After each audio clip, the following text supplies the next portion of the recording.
മനുഷ്യന്റെ ജീവിതകാലവും ചിന്താശേഷിയും പരിമിതികൾ നിറഞ്ഞതാണ്.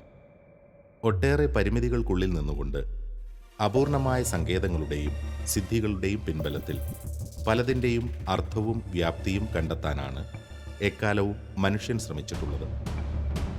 സൂക്ഷ്മമായി നിരീക്ഷിച്ചാൽ എല്ലാം മനുഷ്യബുദ്ധിക്ക് മുന്നിൽ കൗതുക കാരണങ്ങളും അത്ഭുതങ്ങളുമാണ്. എണ്ണമറ്റ ശാസ്ത്രശാഖകൾ മുന്നോട്ട് വയ്ക്കുന്ന ഓരോ ചോദ്യങ്ങളും പൂർണ്ണമായ ഉത്തരങ്ങളുള്ളവയല്ല. അസംഖ്യമായ സമസ്യകൾക്ക് ഉത്തരം തേടിയാണ് എന്നും മാനവരാശി സഞ്ചരിച്ചിട്ടുള്ളത്.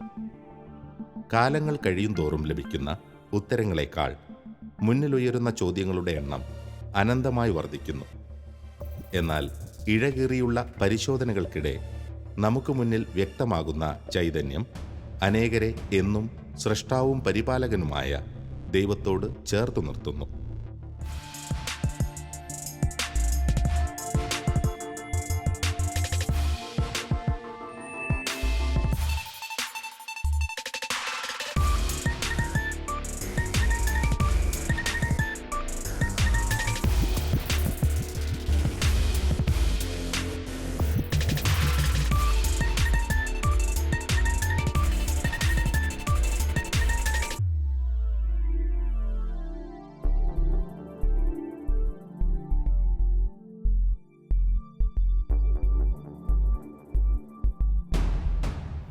പരമ്പരാഗതമായ ദൈവവിശ്വാസത്തെയും ആത്മീയ ബോധ്യങ്ങളെയും ചോദ്യം ചെയ്തിട്ടുള്ള ശാസ്ത്ര സിദ്ധാന്തങ്ങളിൽ മുഖ്യസ്ഥാനമാണ് ഡാർവിൻ്റെ പരിണാമ സിദ്ധാന്തത്തിനുള്ളത്. ദൈവം സ്വന്തം കരങ്ങളാൽ മനുഷ്യനെ പ്രത്യേകമായി സൃഷ്ടിച്ചു എന്ന് വിശദീകരിക്കുന്ന ഉൽപ്പത്തിയിലെ സൃഷ്ടി വിവരണത്തിന് പ്രഥമദൃഷ്ട്യാ വിരുദ്ധമായതിനാൽ തന്നെ പരിണാമ സിദ്ധാന്തം ദൈവവിശ്വാസത്തിന് വിരുദ്ധമാണ് എന്ന് വിലയിരുത്തപ്പെട്ടിരുന്നു. അത്തരം കാഴ്ചപ്പാടുകൾ ഇന്നും നിലനിൽക്കുന്നുണ്ട്. എന്നാൽ ശാസ്ത്രത്തിൻ്റെ സാധ്യതകൾ ഉപയോഗിച്ച് മനുഷ്യന് ഇതുവരെ തിരിച്ചറിയാൻ കഴിഞ്ഞിട്ടുള്ള വാസ്തവങ്ങൾക്ക് വലിയ പരിമിതികളുണ്ട് എന്ന് തിരിച്ചറിയേണ്ടതുണ്ട്. അതോടൊപ്പം തന്നെ ദൈവിക സത്യങ്ങളെ അതിൻ്റെ ആഴത്തിൽ തിരിച്ചറിയുവാൻ പരിശ്രമിക്കേണ്ടതും ആവശ്യമാണ്. ഈ വസ്തുതകളെ ഉൾക്കൊണ്ടുകൊണ്ട് സമീപിച്ചാൽ മാത്രമേ ശാസ്ത്രത്തെയും ദൈവവിശ്വാസത്തെയും സംബന്ധിച്ചുള്ള ശരിയായ ബോധ്യങ്ങളിൽ മുന്നേറുവാൻ നമുക്ക് കഴിയൂ. ദൈവം മനുഷ്യനെ തൻ്റെ ഛായയിലും സാദൃശ്യത്തിലും സൃഷ്ടിച്ചു എന്നാണ് മനുഷ്യൻ്റെ സൃഷ്ടിയെപ്പറ്റി ബൈബിൾ പ്രസ്താവിക്കുന്നത്. പരിണാമ സിദ്ധാന്തം കടന്നു വന്നിട്ട് പറയുകയാണ്, ആലങ്കാരികമായിട്ട് പറഞ്ഞാൽ മനുഷ്യൻ സൃഷ്ടിക്കപ്പെട്ടിരിക്കുന്നത് കുരങ്ങിൻ്റെ ഛായയിലും സാദൃശ്യത്തിലുമാണ്. കാരണം കുരങ്ങിൻ്റെ പരിണാമത്തിൻ്റെ ഫലമാണ് മനുഷ്യൻ എന്ന് പറയുന്ന പ്രതിഭാസം. ഇതായിരുന്നു ആദ്യകാലത്ത് പരിണാമ സിദ്ധാന്തത്തിനെതിരായ വലിയൊരു ദൈവശാസ്ത്ര വിമർശനം. വിശ്വാസി സമൂഹത്തിന് ഒട്ടും ദഹിക്കാത്ത ഒരു കാര്യമായിരുന്നു മനുഷ്യൻ്റെ നിലയും വിലയും, ഹ്യൂമൻ ഡിഗ്നിറ്റി, മനുഷ്യൻ്റെ അന്തസ്സിനെ കുരങ്ങിൻ്റെ നിലവാരത്തിലേക്ക് താഴ്ത്തിക്കെട്ടിയത് എന്ന് പറയുന്നത്. ക്രൈസ്തവ ദൈവവിജ്ഞാനീയത്തെ പരിണാമ സിദ്ധാന്തത്തിൻ്റെ ചട്ടക്കൂട്ടിൽ നിന്ന് അപഗ്രഥിക്കുമ്പോൾ എന്തെല്ലാം പുതിയ സാധ്യതകളാണ് അതിൻ്റെ മുന്നിൽ തുറക്കപ്പെടുന്നത്.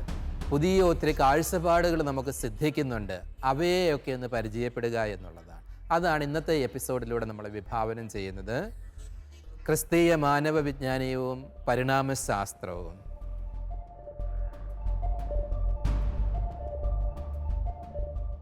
ക്രൈസ്തവ വിശ്വാസത്തിന് അടിസ്ഥാനമായി മാറിയ ചില വിശ്വാസ സത്യങ്ങളെ പരിണാമ സിദ്ധാന്തം ചോദ്യം ചെയ്യുന്നതായും ചില ആത്മീയ ബോധ്യങ്ങൾക്ക് വെല്ലുവിളികൾ സൃഷ്ടിക്കുന്നതായും വിലയിരുത്തപ്പെട്ടതാണ് അക്കാലം മുതൽ ഇന്നോളവും പരിണാമ സിദ്ധാന്തത്തിനെതിരെയുള്ള വാദഗതികൾ ഉയരുവാൻ മുഖ്യ കാരണമായത്.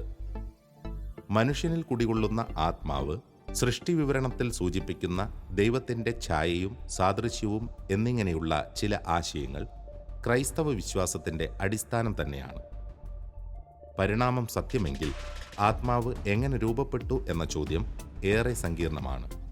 ഇന്നോളം സൃഷ്ടിക്കപ്പെട്ടിട്ടുള്ള കോടിക്കണക്കിന് ജീവരൂപങ്ങൾക്കിടയിൽ മനുഷ്യന് മാത്രം സ്വന്തമായ സവിശേഷതകളുടെ അടിസ്ഥാനം എന്താണ് എന്ന ചോദ്യത്തിന് ഉത്തരം പറയുക എളുപ്പമല്ല. പൂർണ്ണമായി വിശദീകരിക്കപ്പെട്ടിട്ടില്ലെങ്കിലും നിരവധി ദൈവശാസ്ത്രജ്ഞരും ശാസ്ത്രചിന്തകരും ഈ ചോദ്യത്തെ ആരോഗ്യകരമായി അഭിമുഖീകരിക്കുകയും വ്യത്യസ്തങ്ങളായ ചില ആശയങ്ങൾ അവതരിപ്പിക്കുകയും ചെയ്തിട്ടുണ്ട്.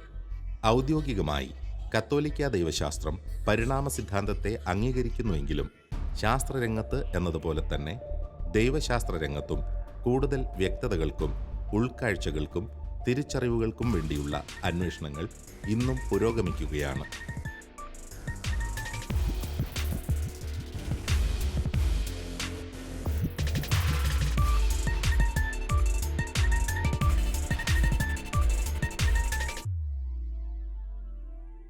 പരിണാമ സിദ്ധാന്തം 350 കോടി വർഷം നീണ്ട ജീവന്റെ ചരിത്രമാണ് അവതരിപ്പിക്കുന്നത്. സൗരയൂഥവും ഭൂമിയും സൃഷ്ടിക്കപ്പെട്ടിട്ട് 450 കോടിയിൽ പരം വർഷങ്ങളായെന്ന് കരുതപ്പെടുന്നു. അതിനുശേഷം 100 കോടി വർഷങ്ങൾക്കുള്ളിൽ ഭൂമിയിൽ കാണപ്പെട്ട ജീവന്റെ ആദ്യ രൂപം കോടിക്കണക്കിന് വർഷങ്ങൾ കൊണ്ട് പരിണമിച്ചാണ് ഇന്ന് നാം കാണുന്ന എല്ലാ ജീവരൂപങ്ങളും ഉണ്ടായതെന്ന് പരിണാമ സിദ്ധാന്തം വിശദീകരിക്കുന്നു. ഇത്തരം ആശയങ്ങൾ പരിണാമ സിദ്ധാന്തം മുന്നോട്ട് വയ്ക്കുന്നതിന് പിന്നിൽ വ്യക്തമായ ശാസ്ത്രീയ അടിത്തറയും ഒട്ടേറെ തെളിവുകളുമുണ്ട്.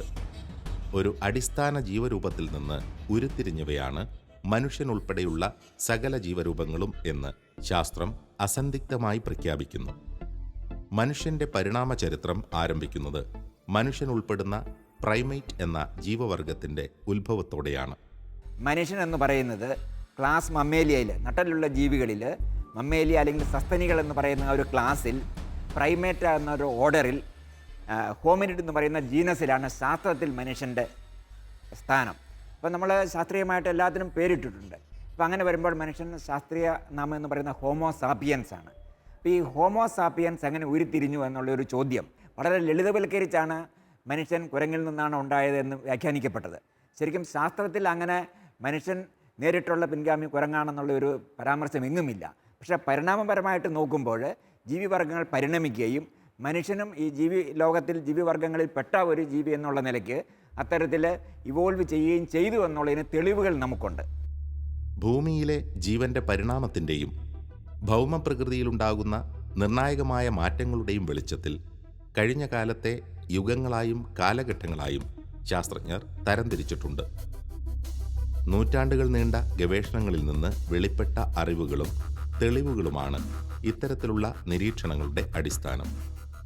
ആധുനിക മനുഷ്യനിലേക്ക് എത്തിച്ചേർന്ന പരിണാമത്തിന്റെ നാൾവഴികൾ ഏകദേശം 70 ലക്ഷം വർഷങ്ങൾക്ക് മുമ്പ് ആരംഭിക്കുന്നു. ഭൂമിയെ ദിനോസറുകൾ അടക്കി വാണിരുന്ന ഒരു നീണ്ട കാലഘട്ടത്തിന് ശേഷമാണ് ഭൂമിയിൽ മനുഷ്യനുൾപ്പെടുന്ന ജീവിവർഗമായ പ്രൈമേറ്റുകൾ സ്ഥാനമുറപ്പിച്ചത് എന്ന് ശാസ്ത്രം പറയുന്നു.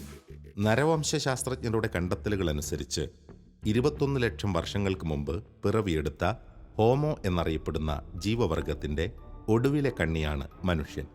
ഹോമോസാപ്പിയൻസ് എന്ന ശാസ്ത്രനാമത്തിലാണ് മനുഷ്യവർഗം അറിയപ്പെടുന്നത്. ഹോമോസാപ്പിയൻസിന്റെ മുൻഗാമികളായ 15-ൽ പരം ജീവവർഗങ്ങളുടെ ഫോസിലുകൾ ഭൂമിയുടെ പല ഭാഗങ്ങളിൽ നിന്നായി ഇതിനകം ശാസ്ത്രജ്ഞർ കണ്ടെത്തിയിട്ടുണ്ട്. ഫോസിൽ തെളിവുകളുടെ അടിസ്ഥാനത്തിലാണ് നമ്മൾ ഇത് കൺസ്ട്രക്റ്റ് ചെയ്യുന്നത്, ഒരു ലീനിയേജ്. അപ്പോൾ ശരിക്കും നോക്കുമ്പോൾ ഒരു 40 വർഷം മുമ്പ് നമുക്ക് ഫോസിലുകൾ കിട്ടിയിട്ടുണ്ട്. വെറുതെ നമുക്ക് പറയാൻ പറ്റത്തില്ല. നേരത്തെ നമ്മൾ സൂചിപ്പിച്ചതുപോലെ തെളിവുകൾ വെച്ചുകൊണ്ടാണ് വ്യാഖ്യാനങ്ങൾ പോരുന്നത്. നമുക്ക് ആസ്ട്രലോപിത്തക്കസ് എന്ന് പറയുന്ന ഒരു ജീനസ്, അത് മനുഷ്യനുമായിട്ട് സാദൃശ്യം കാണിക്കുന്നു എന്നേ ഉള്ളൂ. അത് 40-20 വർഷം മുമ്പാണ് ഏതാണ്ട്. അപ്പോൾ അത് ആസ്ട്രലോപിത്തക്കസ് എന്ന് പറയുന്ന ഒരു ജീനസിൽ പെടുന്നു. പിന്നീടാണ് ഹോമോ എന്ന് പറയുന്ന ജീനസിൻ്റെ തെളിവുകൾ ലഭ്യമാകുന്നത്. അതൊരു 20 ലക്ഷം വർഷം മുന്നോട്ട് പോകും. ഹോമോയിൽ തന്നെ പല ജാതികളുണ്ടായിരിക്കുന്നു. ഹാബിലസ്, ഹെഡൽബെർഗൻസിസ്, ഇങ്ങനെ പല ജാതികളെ നമുക്ക് കാണാൻ പറ്റും. അതിലേറ്റവും അവസാനം വരുന്നതാണ് ഹോമോ സാപ്പിയൻസ് എന്ന് പറയുന്ന മനുഷ്യൻ. അപ്പം മനുഷ്യൻ ശാസ്ത്രദൃഷ്ടിയിൽ ഭൂമിയിൽ ആവിർഭവിച്ചിട്ട് ഏതാണ്ട് ഒരു 2 ലക്ഷം വർഷം, 3 ലക്ഷത്തിനും 2 ലക്ഷത്തിനും വർഷങ്ങൾക്ക് മുമ്പാണ് എന്നുള്ളതാണ്. പരിണാമ സിദ്ധാന്തവും നരവംശാസ്ത്രവും മുന്നോട്ട് വയ്ക്കുന്ന ആശയങ്ങൾ നിരവധിയാണ്. ദൈവവിശ്വാസികൾക്കും ശാസ്ത്ര അന്വേഷികൾക്കും മുന്നിൽ ഒരുപോലെ വെല്ലുവിളികൾ ഉയർത്തുന്ന ചില കണ്ടെത്തലുകളും അവയിൽ ഉൾപ്പെടുന്നു. പരിണാമ സിദ്ധാന്തവും മനുഷ്യന്റെ ഉൽപ്പത്തിയും സംബന്ധിച്ച വിഷയങ്ങളിൽ ആഴത്തിൽ ഗവേഷണങ്ങൾ നടത്തുകയും ചിന്തിക്കുകയും ചെയ്യുന്ന അനേകർ നമുക്കിടയിലുണ്ട്. ശാസ്ത്രം മുന്നേറും തോറും വെളിപ്പെടുന്ന പുതിയ അറിവുകളും പരിണാമം സംബന്ധിച്ച സ്ഥിരീകരിക്കപ്പെട്ട വസ്തുതകളും അവരിൽ ഭൂരിപക്ഷത്തിൻ്റെയും ദൈവവിശ്വാസത്തിനും ആത്മീയ ബോധ്യങ്ങൾക്കും തടസ്സം സൃഷ്ടിച്ചിട്ടില്ല എന്നുള്ളത് ഒരു വാസ്തവമാണ്. ഇവിടെയൊന്നും ഒരു ദൈവനിഷേധത്തിൻ്റെയോ ഒന്നും ഒരു പ്രശ്നങ്ങൾ വരുന്നില്ല. എന്നുവെച്ചാൽ ഇതൊരു പ്രക്രിയ. പ്രപഞ്ചം എന്ന് പറയുന്നത് നിലനിൽക്കുന്നത് തന്നെ മാറ്റങ്ങൾക്ക് വിധേയമാണ് എന്നുള്ള ഒരു സത്യം അവിടെ നിൽക്കെ തന്നെ പ്രകൃതിയിലെ ജീവികളും മാറ്റങ്ങൾക്ക്, മനുഷ്യനും ഇപ്പോൾ 100 വർഷം മുമ്പുണ്ടായിരുന്ന ഒരു അവസ്ഥയിലല്ല. നമ്മളേറെ കൾച്ചറലായിട്ടും ബയോളജിക്കലായിട്ടും മാറ്റങ്ങൾ സംഭവിക്കുന്നുണ്ട്. പക്ഷേ കാലം എടുത്താണ്. ഡാർവിൻ തന്നെ പറയുന്നുണ്ട്, അത് നമുക്ക് മൊത്തത്തിൽ സ്വീകാര്യമല്ലെങ്കിൽ പോലും evolution is unimaginably and incredibly slow process. അങ്ങനെയൊന്നും അല്ല സംഭവിക്കുന്നത് ഇപ്പോൾ നമുക്കറിയാം. പക്ഷേ ഈ ഒരു കാലഘട്ടത്തെ നമ്മൾ ഉൾക്കൊണ്ടുകൊണ്ട് വേണം മനുഷ്യപരിണാമത്തെ വിശദീകരിക്കാനും മനുഷ്യപരിണാമത്തെ മനസ്സിലാക്കാനുമെന്നാണ് എനിക്ക് തോന്നുന്നത്.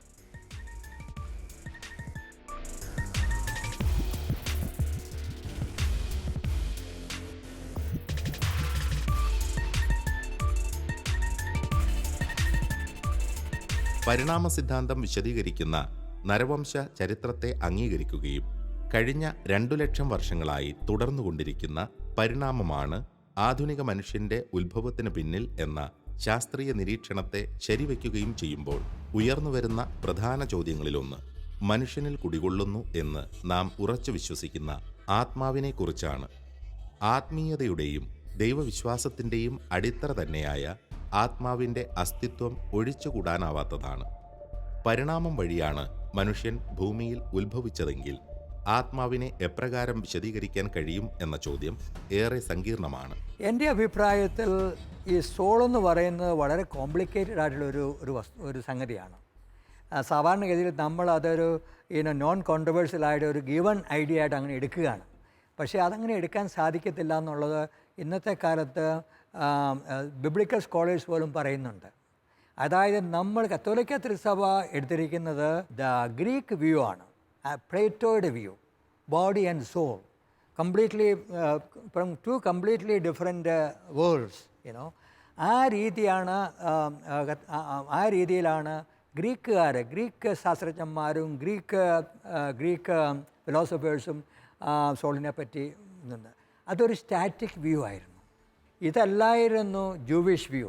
ഒറിജിനൽ ബിബ്ലിക്കൽ വ്യൂ ഇതല്ലായിരുന്നു. Original biblical view Jewish view ആയിരുന്നു. ജൂവിഷ് വ്യൂവിൽ ഈ സെപ്പറേഷൻ വരുന്നില്ല, ബോഡി സോൾ സെപ്പറേഷൻ വരുന്നില്ല. മനുഷ്യനെന്ന് പറയുന്നത് ശരീരം മാത്രമല്ല, അവനിൽ ഒരു ആത്മാവുണ്ട്. അതുതന്നെയാണ് അവനെ മറ്റു ജീവിവർഗങ്ങളിൽ നിന്നും വ്യത്യസ്തനാക്കി നിർത്തുന്നതും കൂടുതൽ ക്രൈസ്തവ ദർശനത്തെ കൂടുതൽ മഹത്വീകരിച്ച് നിർത്തുന്നതും. ആത്മാവിൻ്റെ രൂപീകരണത്തിൽ 2 തത്വങ്ങളാണ് പ്രധാനമായിട്ടും ഇന്ന് ലോകത്തിൽ നിലനിൽക്കുന്നത്. ശരീരം രൂപപ്പെട്ട് വന്നപ്പോൾ വരുമ്പോൾ തന്നെ വന്ന മറ്റൊരു വസ്തു, അതിനോടൊപ്പം ഒരു പരിണാമത്തിലൂടെ രൂപപ്പെട്ട് വന്ന ഒരു ആത്മാവിൻ്റെ സങ്കല്പത്തെ പറ്റി ശാസ്ത്രം പറയുന്നുണ്ട്.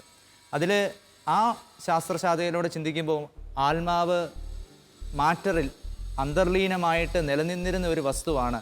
അത് പരിണാമത്തിൻ്റെ ഒരു പൂർണ്ണദശ എത്തിക്കഴിഞ്ഞപ്പോൾ, വെളിപ്പെടേണ്ട അവസ്ഥ എത്തിക്കഴിഞ്ഞപ്പോൾ അത് ശരീരത്തോടൊപ്പം വെളിപ്പെട്ട് വരുന്നു. അങ്ങനെ വെളിപ്പെട്ട് വരുന്നതാണ് മനുഷ്യരൂപം എന്ന ഒരു തിയറിയാണുള്ളത്. മറ്റൊരു തിയറി ഉള്ളത് പരിണാമത്തിലൂടെ ശരീരം രൂപപ്പെട്ട് വരുന്നു, എന്നാൽ ഓരോ വ്യക്തിയും അവൻ്റെ ഗർഭാവസ്ഥയിൽ രൂപപ്പെട്ട് വരുന്ന ആ അവസ്ഥയിൽ ആത്മാവ് ദൈവത്താൽ സൃഷ്ടിക്കപ്പെട്ട് മനുഷ്യ ശരീരത്തിൽ നിക്ഷേപിക്കപ്പെടുന്നു എന്ന മറ്റൊരു താത്വികമായ അവലോകനവും കൂടെ നടക്കുന്നുണ്ട്. ആ അവസ്ഥയിൽ ദൈവത്തിൻ്റെ സൃഷ്ടികർമ്മത്തിന് കൂടുതൽ പ്രാധാന്യം കൊടുക്കുകയും ദൈവം ആത്മാവിനെ സൃഷ്ടിച്ച് ഓരോ ശരീരത്തിലും നിക്ഷേപിക്കുന്നു എന്ന ഒരു ചിന്താരീതിയും ആ ചിന്തയിലൂടെ വരികയാണ്. ദൈവത്തിൻ്റെ ഒരു സ്പെഷ്യൽ ഇൻ്റർവെൻഷൻ ഉണ്ടായി മനുഷ്യനുണ്ടാകുന്ന സമയത്ത്, മനുഷ്യൻ ജനിക്കുന്ന സമയത്ത്, അതായത് എംബ്രിയോ ഫെർട്ടിലൈസ് ചെയ്യുന്ന സമയത്ത് ദൈവത്തിൻ്റെ ഒരു പ്രത്യേക സാന്നിധ്യം അവിടെ വരുന്നുണ്ട്, പ്രത്യേക ആക്ഷൻ വരുന്നുണ്ടെന്നുള്ളതാണ്. അതാണ് ഒഫീഷ്യലായിട്ടുള്ള ചിന്താഗതി. സഹസ്രാബ്ദങ്ങൾക്ക് മുമ്പ് മുതൽ നിലനിന്നിരുന്ന നിരവധി തത്വശാസ്ത്രങ്ങളിൽ നിന്നാണ് ആത്മാവും ആത്മീയതയും സംബന്ധമായ നിരവധി കാഴ്ചപ്പാടുകൾ മാനവ സമൂഹങ്ങളിൽ രൂപപ്പെട്ടത്. ശാസ്ത്രത്തിൻ്റെ കണ്ടെത്തലുകളുമായി പൊരുത്തപ്പെടാൻ ബുദ്ധിമുട്ടുള്ള ചില ചിന്തകൾ ഇന്നും നിലനിൽക്കുന്നതിന് പിന്നിൽ അത്തരം ചില അടിസ്ഥാന വസ്തുതകളുണ്ട്. എന്നാൽ പിൽക്കാലത്ത് നമുക്കിടയിൽ ജീവിച്ചിരുന്ന പ്രഗത്ഭരായ ചില ചിന്തകർ വ്യത്യസ്തമായ ചില ആശയങ്ങൾ അവതരിപ്പിക്കുകയുണ്ടായിട്ടുണ്ട്. ശാസ്ത്രത്തിൻ്റെ തിരിച്ചറിവുകളുമായി പൊരുത്തപ്പെടുന്നതും കൂടുതൽ വലിയ സാധ്യതകളുള്ളതുമായ വീക്ഷണങ്ങളാണ് അവ. ഇത്തരം നൂതനമായ ദൈവശാസ്ത്ര വീക്ഷണങ്ങളും ഇനിയുമേറെ മുന്നേറേണ്ടതുണ്ട്. ശാസ്ത്രത്തിൻ്റെ വികസനത്തിൻ്റെ കൂടി പിന്തുണയോടെയാണ് നിരവധി കത്തോലിക്ക ദൈവശാസ്ത്രജ്ഞരും തത്വചിന്തകരും ഇത്തരം വിഷയങ്ങളിലുള്ള കൂടുതൽ പക്വമായ കാഴ്ചപ്പാടുകൾ രൂപപ്പെടുത്തിക്കൊണ്ടിരിക്കുന്നത്. ഇപ്പം ഒരു സ്റ്റാറ്റിക് വേൾഡ് വ്യൂ എടുക്കുമ്പോഴത്തേക്കും ബോഡി ആൻഡ് സോൾ, അപ്പോൾ അത് അതിനൊരു സെപ്പറേഷൻ വരുന്നുണ്ട്. സ്റ്റാറ്റിക് ആകുമ്പോൾ ബോഡി ഒരു തരത്തിലുള്ളത്, അത് മെറ്റീരിയൽ ആയിട്ടുള്ളത്, സോൾ എന്ന് പറയുന്നത് ഇമ്മെറ്റീരിയൽ സ്പിരിറ്റ് ആയിട്ടുള്ളത്, ഇത് രണ്ടും രണ്ടാണെന്നുള്ള രീതിയിലാണ്. പക്ഷേ ഒരു ഡൈനാമിക് വേൾഡ് വ്യൂ നമ്മൾ എടുക്കുമ്പോഴത്തേക്കും ഈ ഡിസ്റ്റിങ്ഷൻ ഇല്ലെന്ന് പറയുന്നില്ല, ബ്ലേർഡ് ആയിട്ട് പോവുകയാണ്. ഈ ഡിസ്റ്റിങ്ഷൻ വളരെ ബ്ലേർഡ് ആയിട്ട് പോവുകയാണ്. ഇതാണ് തെയാഡി ഷെർഡാൻ. അദ്ദേഹം എവല്യൂഷനെ പറ്റി പറയുകയും അതുപോലെ തന്നെ എവല്യൂഷൻ ഉപയോഗിച്ചുകൊണ്ട് ഒരു തിയോളജിക്കൽ സിസ്റ്റം ഡെവലപ്പ് ചെയ്യുകയും ചെയ്തപ്പോൾ അദ്ദേഹത്തിൻ്റെ അടിസ്ഥാന തത്വം ഇതാണ്: മാറ്ററും സ്പിരിറ്റും തമ്മിലുള്ള ആ sharp distinction is not acceptable. പക്ഷേ അതും തെയാഡി ഷെർഡാൻ ഒരു ശാസ്ത്രജ്ഞനായിരുന്നുകൊണ്ട്, ശാസ്ത്രീയമായ രീതിയിൽ അപ്രോച്ച് ചെയ്യുന്ന ഒരാളായിരുന്നുകൊണ്ട് അദ്ദേഹം ശാസ്ത്രീയമായ രീതിയിലുള്ള തെളിവുകൾ അതിന് തന്നിട്ടുണ്ട്. അല്ല ചുമ്മാ വെറുതെ ഇങ്ങനെ ഉദ്ദേശം വെച്ച് പറഞ്ഞതല്ല. അദ്ദേഹത്തിന് തെളിവ് എങ്ങനെയാണ്? അദ്ദേഹം nervous system and brain system of all living ബീയിങ്സിനെ അദ്ദേഹം പഠിച്ചു. അദ്ദേഹം കണ്ടു, ഈ ഒരു എർത്ത് ഉണ്ടല്ലോ, അതിന് ബ്രെയിൻ സിസ്റ്റം ഉണ്ട്, നെർവസ് സിസ്റ്റം ഉണ്ട്. അത് വളരെ വളരെ പരിമിതമായിട്ടുള്ളതാണ്. അത് കഴിഞ്ഞ് ഒരു ഡോഗിൻ്റെ അടുത്തോട്ട് വരുമ്പോഴത്തേക്ക് അതിനേക്കാളും മെച്ചമായി, ഒരു കുരങ്ങിൻ്റെ അടുത്ത് വരുമ്പോൾ അതിനേക്കാളും മെച്ചമായി, ചിമ്പാൻസി അതിനേക്കാളും മെച്ചമായത്. അപ്പോൾ അവിടെ ഒരു കണ്ടിന്യൂറ്റി നമ്മൾ കാണുന്നുണ്ട്, ഒരു പ്രോഗ്രഷൻ നമ്മൾ കാണുന്നുണ്ട്. അപ്പോൾ തെയാഡി ചോദിക്കുകയാണ്, ഇവിടെ മാത്രമായിട്ട് ഇങ്ങനെ ഈ പ്രോഗ്രഷൻ വേണ്ട ആവശ്യം? Why can't we say that this progression is right from the beginning to the end this progression ഉണ്ട്. അങ്ങനെ ഒരു എക്സ്ട്രാപ്പൊളേഷൻ ചെയ്തു. എക്സ്ട്രാപ്പൊളേഷൻ സയൻസിൽ അനുവദിച്ചിട്ടുള്ളൊരു സംഗതിയാണ്.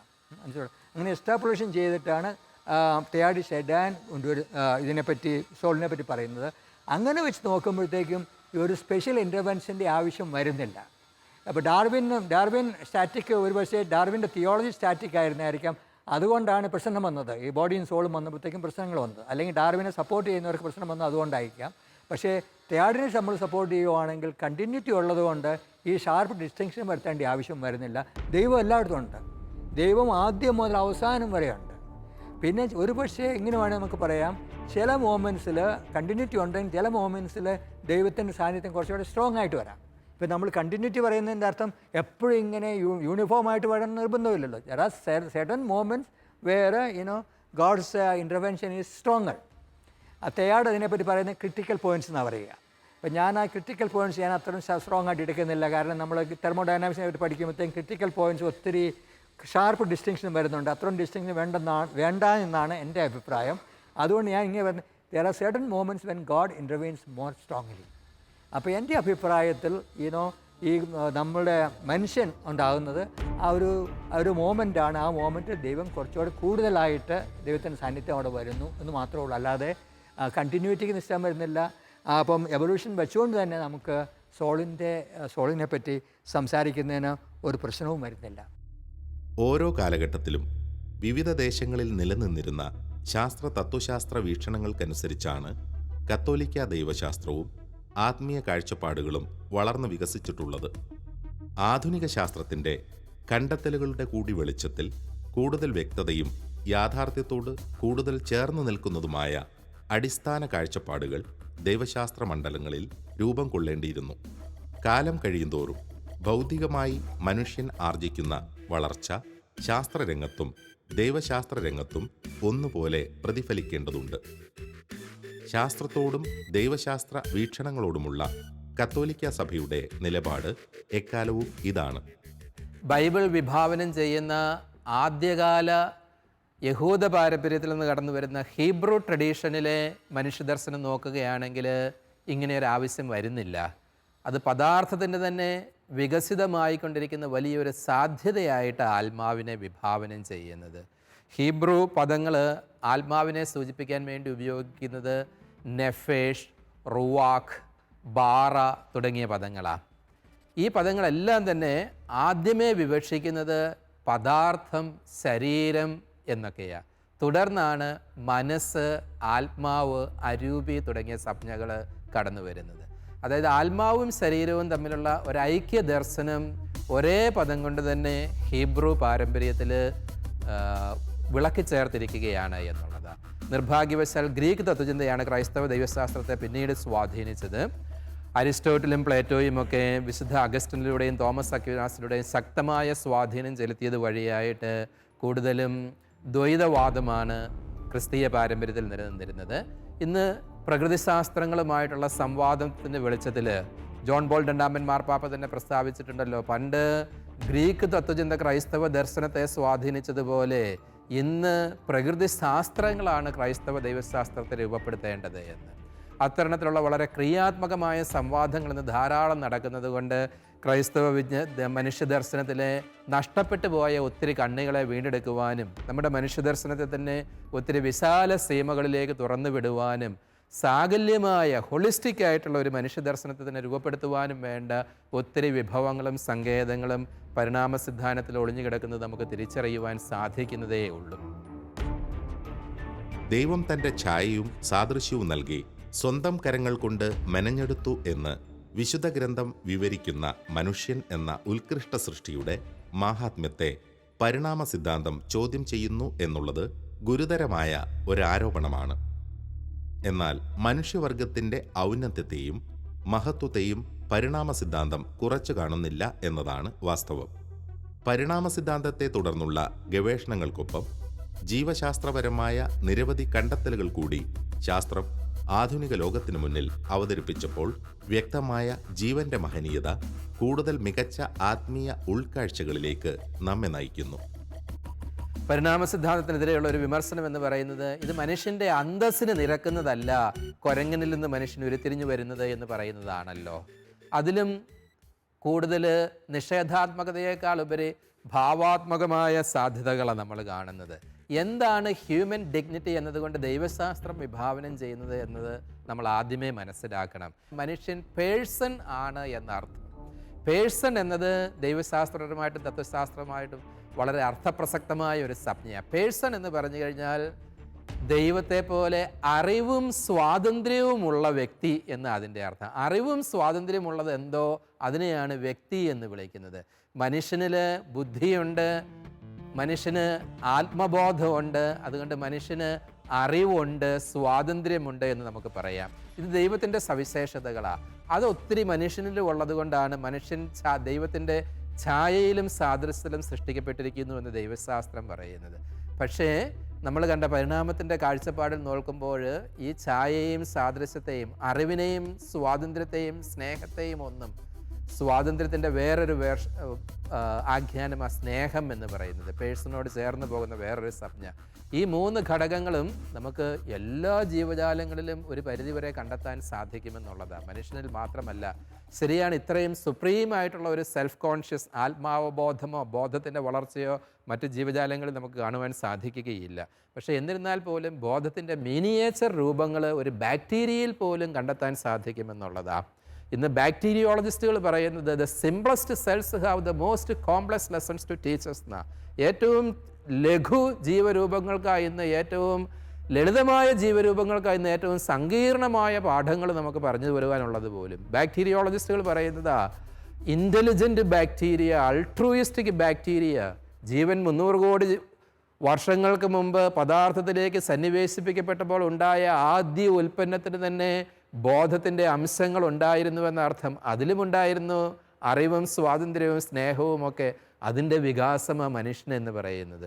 അതുകൊണ്ട് പരിണാമം മനുഷ്യനെ കുരങ്ങനിൽ നിന്ന് ജനിപ്പിച്ചു എന്ന് പറയുമ്പോൾ മനുഷ്യൻ്റെ നിലയും വിലയും അവിടെ നഷ്ടപ്പെടുകയല്ല, അനുസ്യൂതമായിട്ട് പ്രപഞ്ചത്തിൻ്റെ ആരംഭം മുതൽ തന്നെ വിഭാവനം ചെയ്യപ്പെട്ട പദാർത്ഥ പദ്ധതി ജീവനായി പരിണമിച്ച് അത് വീണ്ടും വികാസം പ്രാപിച്ച് മനുഷ്യൻ ഒരു വലിയ അളവ് വരെ പൂർത്തീകരിക്കപ്പെടുകയാണ് എന്ന് നമുക്ക് പറയാം. മനുഷ്യനിലും ഇത് പൂർത്തീകരിക്കപ്പെടുന്നില്ല എന്ന് ഷർദാനും സമാന ചിന്താഗതിക്കാരും ഒക്കെ പറയുന്നുണ്ട്.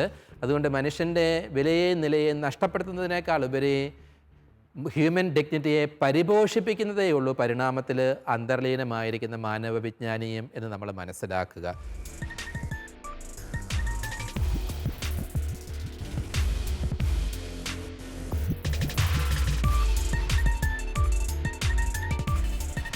ശരിയായ ശാസ്ത്രീയ ദൈവശാസ്ത്ര സങ്കേതങ്ങൾ ഉപയോഗിച്ച് പരിശോധിക്കുകയാണ് എങ്കിൽ പരിണാമം ഒരു പുതിയ സങ്കേതമാണ്, പുതിയ ഒരു സൈദ്ധാന്തിക ചട്ടക്കൂട് നമ്മുടെ മുന്നിൽ തുറന്നു തരികയാണ്. ക്രൈസ്തവ ദൈവശാസ്ത്രത്തിൻ്റെ അനന്യസുന്ദരങ്ങളായ സംജ്ഞകളെയൊക്കെ വളരെ വിശാലമായ അർത്ഥത്തിൽ മനസ്സിലാക്കുവാനും ആഖ്യാനം ചെയ്യുന്നതിന് വേണ്ടി അതുകൊണ്ട് പരിണാമ സിദ്ധാന്തം ഒരർത്ഥത്തിലും ക്രൈസ്തവ ദൈവശാസ്ത്രത്തിന് ഭീഷണിയാകുന്നില്ല. അതിലുപരി ക്രൈസ്തവ ദൈവശാസ്ത്രത്തെ പരിപോഷിപ്പിക്കുകയും അതിൻ്റെ അനന്ത സാധ്യതകൾ തുറന്നു തരികയും ചെയ്യുകയാണെന്നുള്ളത് നമ്മൾ തിരിച്ചറിയേണ്ടിയിരിക്കുന്നു.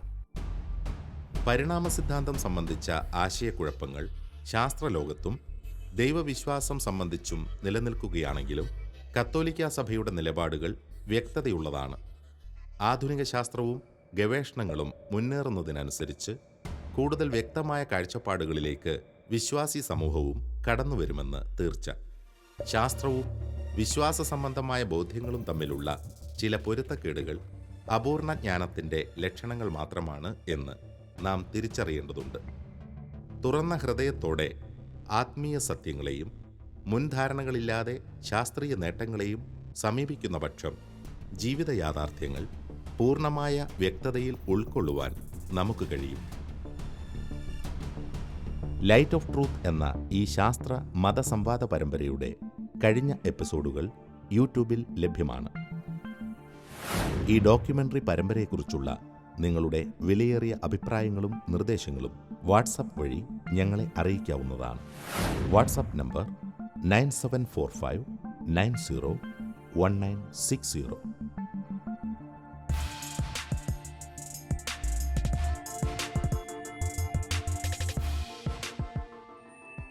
ജീവൻ ഇന്ന് നമ്മൾ കാണപ്പെടുന്ന നിലയിലേക്ക് ആവിർഭവിച്ചത് സങ്കീർണമായിട്ടുള്ള ഒരു പ്രക്രിയയിലൂടെയാണ്. അതിന് പ്രത്യേകമായിട്ടുള്ള ഒരു നിയന്താവോ ലക്ഷ്യമോ ഒന്നുമില്ല എന്നുള്ള ഒരു ചിന്ത പ്രത്യേകിച്ചും ഡാർവിൻ്റെ പരിണാമ സിദ്ധാന്തത്തിൽ നമ്മൾ പഠിക്കുന്നുണ്ട്. ഒരു ബയോകെമിക്കൽ സിന്തസിസിലൂടെയാണ് ജീവൻ ഉണ്ടായത്. നമുക്ക് ജീവനെ പൂർണ്ണമായിട്ട് ഇപ്പോഴും മനസ്സിലാക്കാൻ പറ്റിയിട്ടില്ല എന്നുള്ളത് ശാസ്ത്രത്തിൻ്റെ ഒരു പരിമിതിയായിട്ട് തന്നെ കാണണം. എന്നാൽ ശരിയായിട്ട് എന്താണ് ക്രിയേഷനിസം, എന്താണ് പരിണാമ സിദ്ധാന്തം എന്ന് നമ്മൾ മനസ്സിലാക്കി കഴിഞ്ഞാൽ നമുക്കിത് വളരെ യുക്തിപരമായിട്ട് അതിനെ ഈ ആരോപണത്തെ നിരാകരിക്കാൻ തന്നെ സാധിക്കും. നമ്മൾ പറയുന്നു ജീവനില്ല, നോൺ ലിവിങ് നിന്ന് ലിവിങ്ങിലോട്ട് വന്നു, അന്നേരം ആണ് ലൈഫ് ഉണ്ടായെന്ന് പറയുന്നു. അതുപോലെ ലിവിങ് നിന്ന് തിങ്കിങ്ങിലോട്ട് വന്നു, അന്നേരമാണ് ഹ്യൂമൻ ബീയിങ്സ് ഉണ്ടായെന്ന് പറയുന്നു. മത്സ്യക്കൂർമ്മ വരാഹ നരസിംഹ ചവാമന രാമോ രാമ രാമച്ച കൃഷ്ണ കൽക്കി ജനാർദ്ദന എന്നാണ് പറയുന്നത്. അപ്പോൾ മത്സ്യം എന്ന് പറയുന്നത് ജലത്തിൽ ജീവിക്കുന്ന, അടുത്തത് കൂർമ്മം ആമയാണ്, അത് ആംഫിബിയനാണ്. പിന്നെ വരാഹം ഭൂമിയിൽ ജീവിക്കുന്നത്, പിന്നെ നരസിംഹം അത് പകുതി മനുഷ്യനും പകുതി ജന്തുവും. അത് കഴിയുമ്പോൾ പിഗ്മി വാമനൻ.